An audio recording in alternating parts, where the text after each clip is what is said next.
How's it going, guys? This is Higgins with Legal Automations. I'm on a quest to try out every filament in every color. On today's episode, we are taking a deep dive into Jayo's PETG in beige.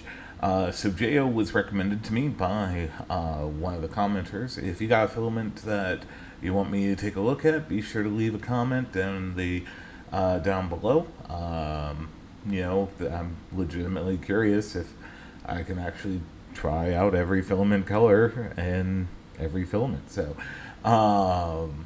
anyway, one of the things I do like about this one is the fact that it came with the nice little tabs there.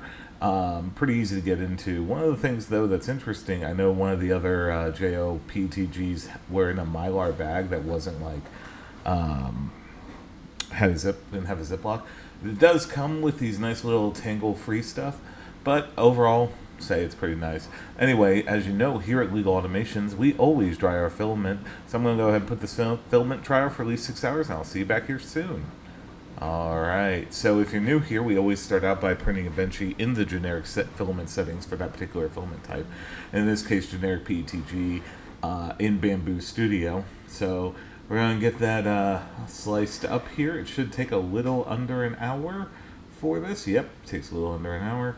So we're going to go ahead and send that over to the printer along with, get that printed out and along with all the other test prints, and I will see you back here soon. Alright, so here are all the test prints that we printed out.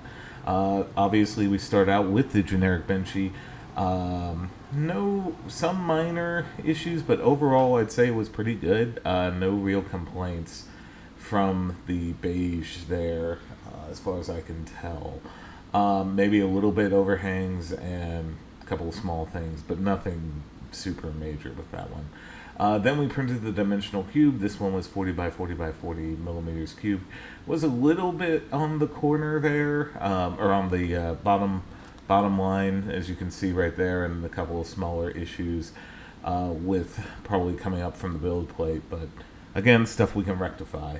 Next up, we have the temperature tower, and the temp tower for this one ran a little bit hotter at 245 for the best one, I think. Like very little globbing and very little string on the spike there. Next up, the retraction test. The retraction test here really didn't have too many issues as far as I can tell.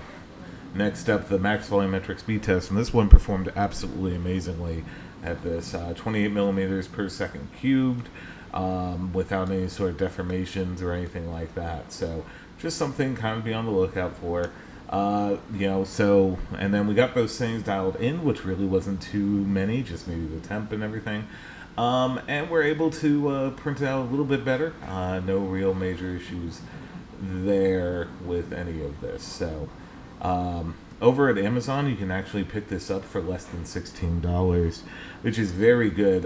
One of the weird things about it, though, is that it's advertised as 1.1 kilogram. I'm guessing that they're including the actual spool, the filament spool on that.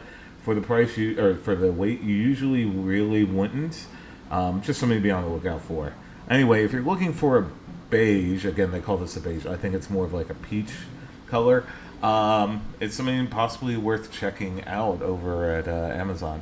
And again, that's been Jayo's PETG in beige. If you like this type of content, be sure to leave a comment, subscribe, all the nice YouTube things. A relatively new channel, it goes a long way. Anyway, I've been Higgins with Legal Automations. I hope to see you back here at the next full review. Be kind to each other, print all the things, and I'll hope to see you back here next time.